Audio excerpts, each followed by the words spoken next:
Welcome to our show. So excited about our guest today. I've not known him a long time, but long enough to know that I really like him. His name is Shea Shea Byers. We're going to get it right. Shea Byers. And he's a big-time developer. And he's developing down here in Old Town, Lewisville, actually helping rebuild the town of Old Town, Lewisville. And I'm excited to get into that with him. So, Shea, it's good to have you. Thank you, sir. Thanks for being here. Thanks for making the trip over. Of course, of course. Your wife probably said, where are you going this early in the morning? No, actually, I'm supposed to get out of the house. Get out. Shea, you've been in real estate for a long time. Yes. How long?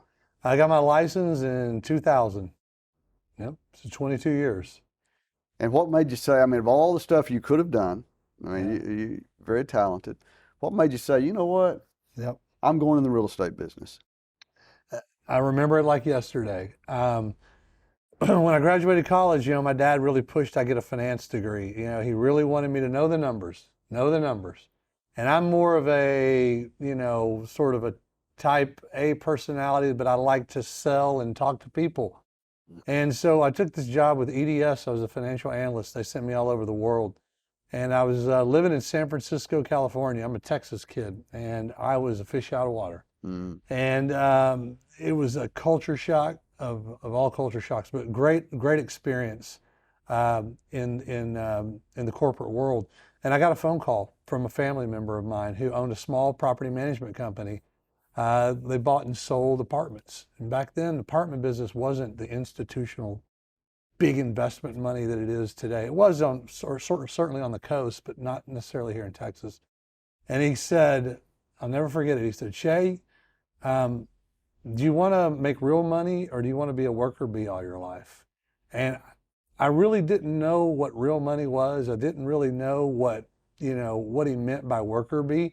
I just knew that sitting behind a computer, being a financial analyst wasn't the answer for me. Mm-hmm. And what was really interesting was I was able to move back to Texas, go to work for him, but I was able to learn the real estate business by being a financial analyst for because I kept the books. Sure. Right? Now, how old were you at this time? I was 25, 25. 25, yeah. 22 years. Oh, I got your age. Yeah, you got me. Yeah, I was 25 when I started with him.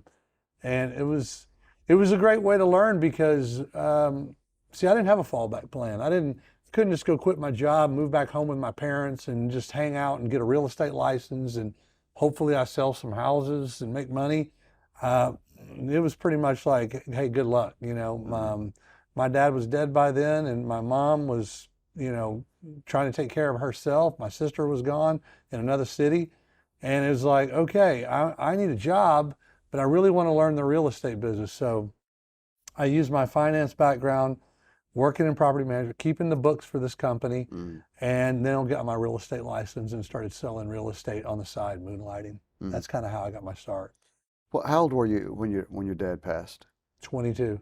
And how did he pass? He had a brain aneurysm. He just was a healthy guy for the most part, and was walking around the West End. Remember the old West End downtown? Yeah, sure. The same guy that I was working for, Brian, had a little building down there. My dad was going to look at it. My dad was a painter. Mm-hmm. My dad was a painter and retired at that time, but still knocked around here and there. And went down there to look at this building and he had a brain aneurysm, fell out, and dead. Never came back. 22 years old. So you get that call. Yeah. And you go, what? I was at EDS and, my mom left a voicemail on my work phone and I was at lunch and I got back and it was just pure terror in her voice. Mm-hmm. And I was like, this is it. I just had this feeling, drove down to Baylor. He hung on for a day and, that was it. And, it was really, I always say my first 22 years of life were really, ignorance is bliss. It truly was. I had great folks, great family life. I never had any real adversity. And that was real adversity. I just tore our family structure up and just. He was probably the rock. Yeah, my dad was a provider. It's who I learned how to work from. He was a silent, quiet type, but hardworking kind of guy. He was a Korean War veteran, Purple Heart. Very proud. I was very proud of my dad. but he was the kind that didn't do a lot of teaching. Hmm. He just did his thing. You know, Yeah. he provided for our family. The one thing that to this day that you learn from him just by example. Yeah, I mean, I'll never forget some of the images I have of him, like coming home from work, and I'm 10 years old. I mean, he was a business owner, but he did a lot of the work himself too. And I remember like it was August, and he had paint, like spray, on the side of his face. He was a real tan guy, really, real blue eyes, black hair, and he had this white spray across his face. I get choked up thinking about it.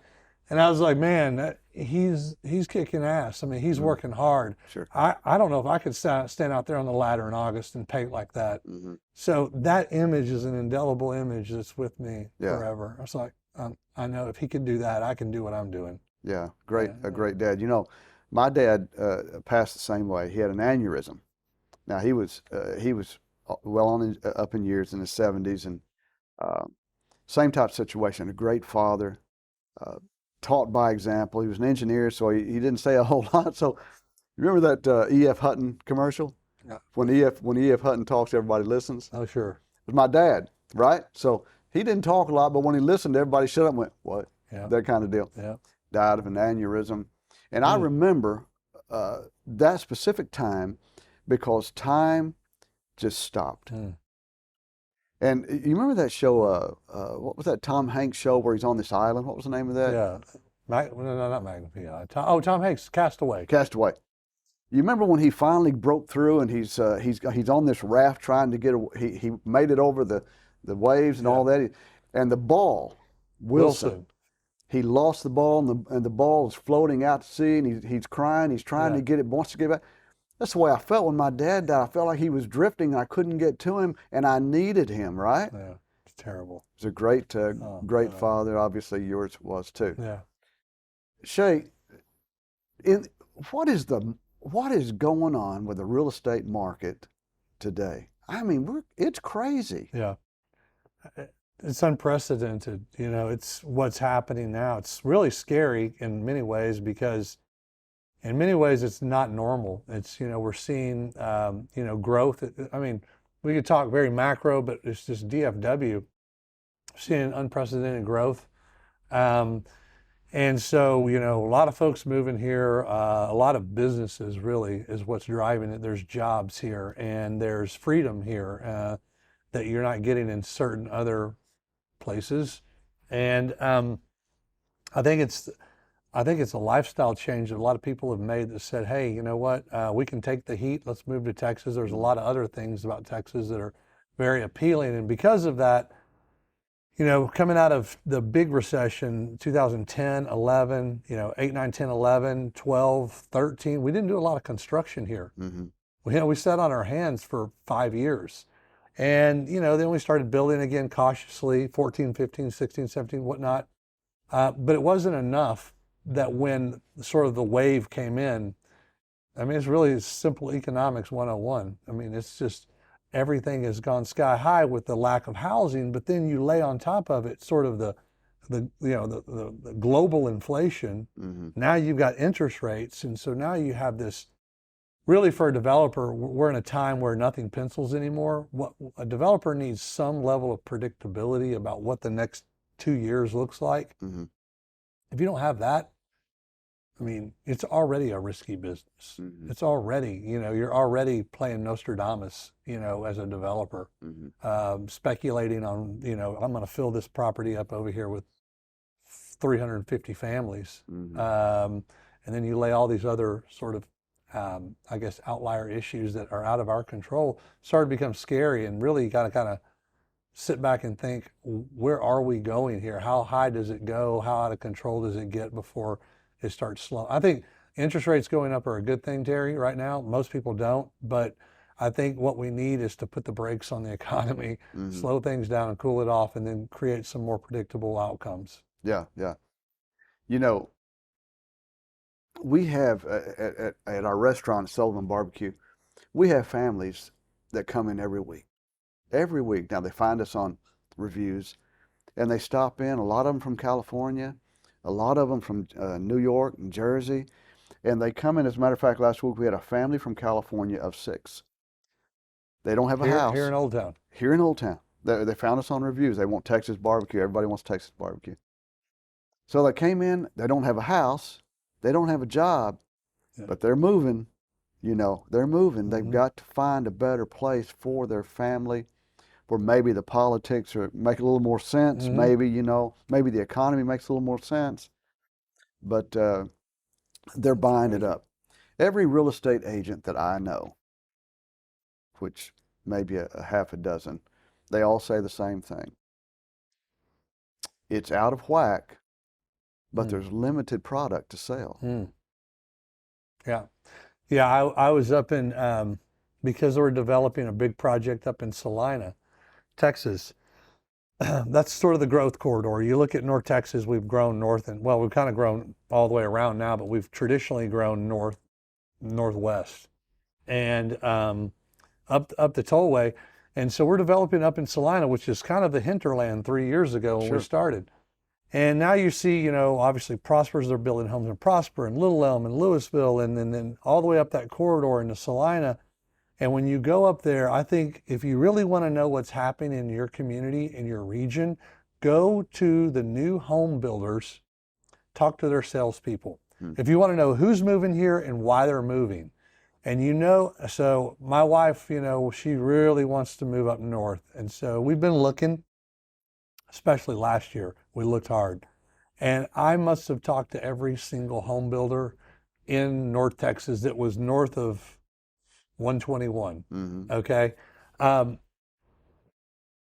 out of 10 buyers, I'd say 10 out of 10 real estate agents sitting on site with these home builders would tell you 7 to 8 out of every 10 home buyer is from somewhere else other than Texas. So 80% of the home buyers were from anywhere other than Texas. Mainly California was their typical answer. And you know what their number one reason? I always ask this question. The number one reason for moving, what do you think it would be? Hit me with your top two. Hate the politics. Okay, there's one. What's the other one you think? No clue. Okay, a lot of people would think cost of living, lower taxes, the politics. It wasn't any of those. It was safety. There's this perception of safety here, of they didn't elaborate, but it was just community and safety. So for wherever they're coming from, Chicago, New York, I don't know where they're coming from, California, the perception, whether real or just perceived, the idea that maybe it's a controlled message here, it's more of a real world message here, more community, more safe. So that really set me back like, whoa, people are moving here. They want I think what it really is as a dad, I look back and I would go, what does safety mean to me? It's controlling the message. It's obviously making sure that my wife and kids were okay and we're not in some, any sort of imminent danger, some dangerous city. But I think it's more of maybe the community and well, for me, it's more about being around, hopefully a Christ-centered community and people that, have like ideas. And do you think that's it? Texas obviously is known as the Bible Belt, churches on every corner. Do you think that has an appeal outside the state? I do. I really do, because God is being taken out of everything. Our schools, it's how dare you, and it's hell, it's on our money, and they will probably want to figure out how to take it off our money too.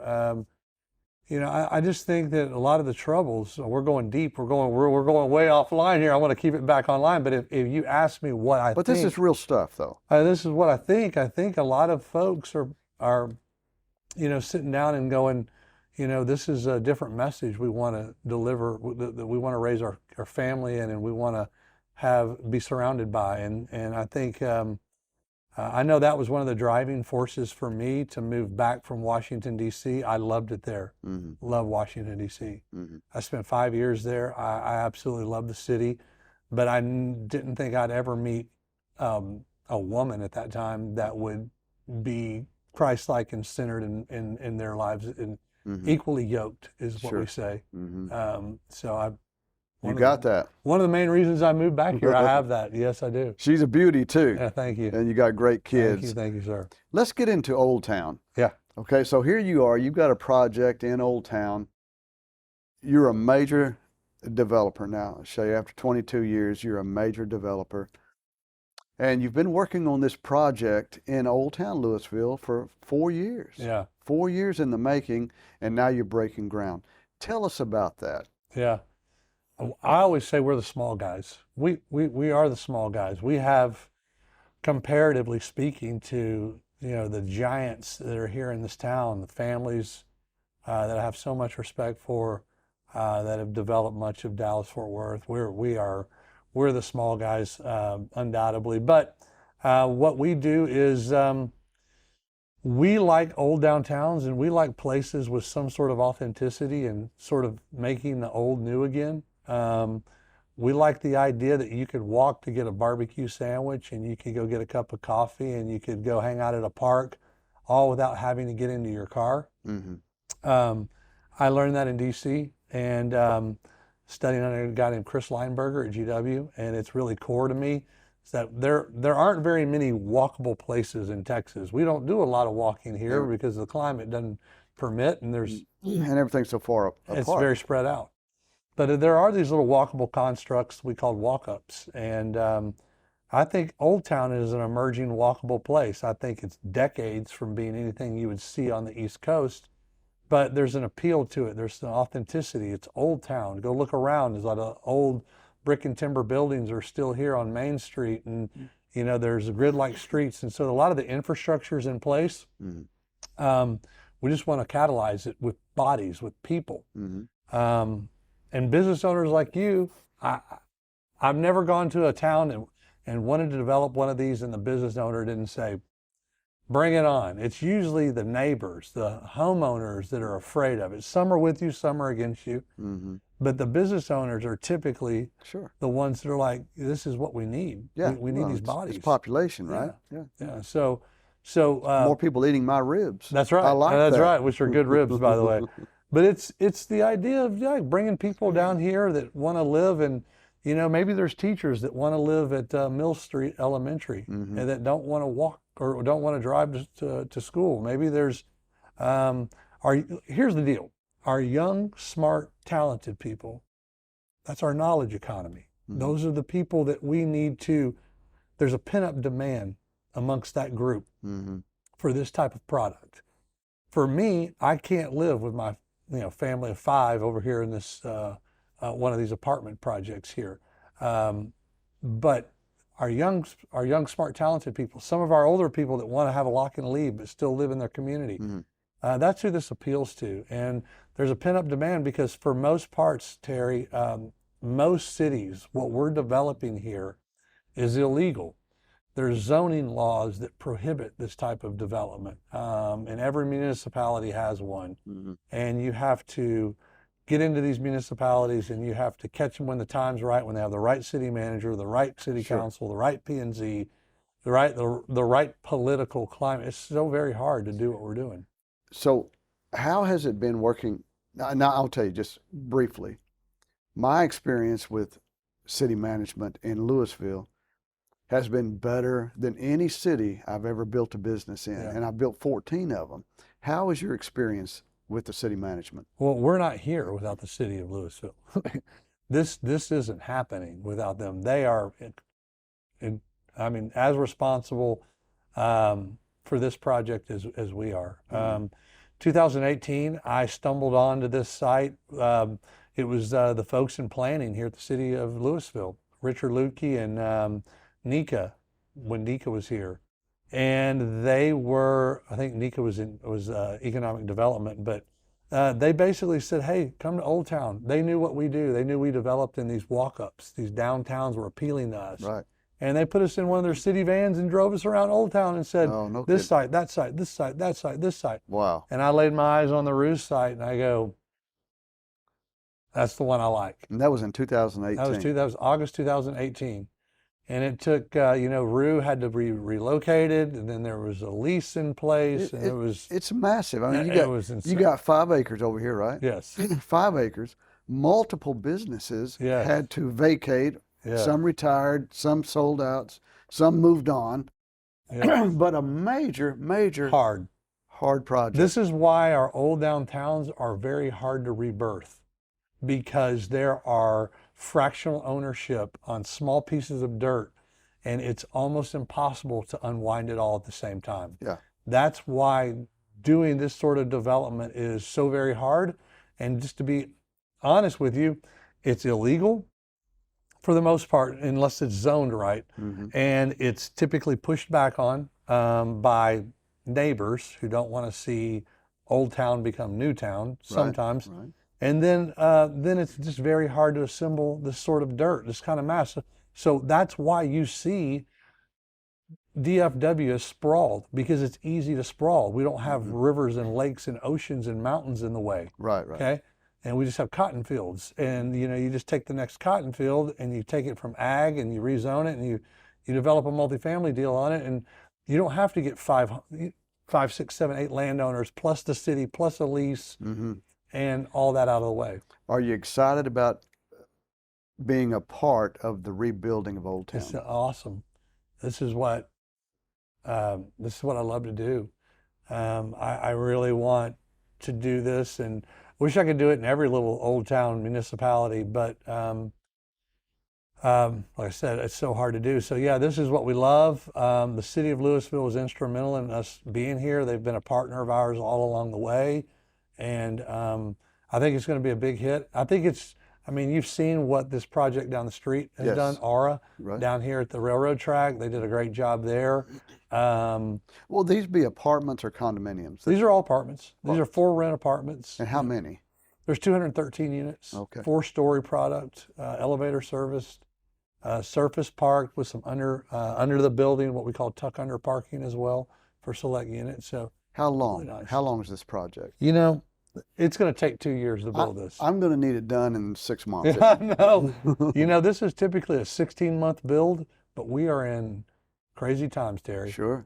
And we can't get a transformer. You can't get these, this particular type of lumber, that brick's on back order, doors. Doors are 9 months out. Doors are 9 months out. And the pricing, right? And the pricing's gone nuts. And so we've got a great general contractor in Any Construction. Hey, they're Lewisville's own Any Construction. Big shout out to Andre and his team. They're right here just outside of Old Town, up Mill Street, about a quarter mile up Mill Street from Old Town.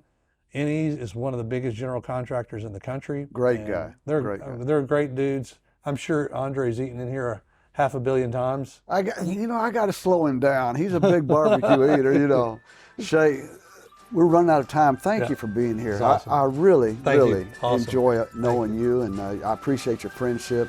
I'm so excited about what you're doing here in Old Town Lewisville. The whole town is, and I think it's great for our city. I'm Terry Sullivan. This is the Terry Sullivan Show. Thank you for joining us. We'll see you next time.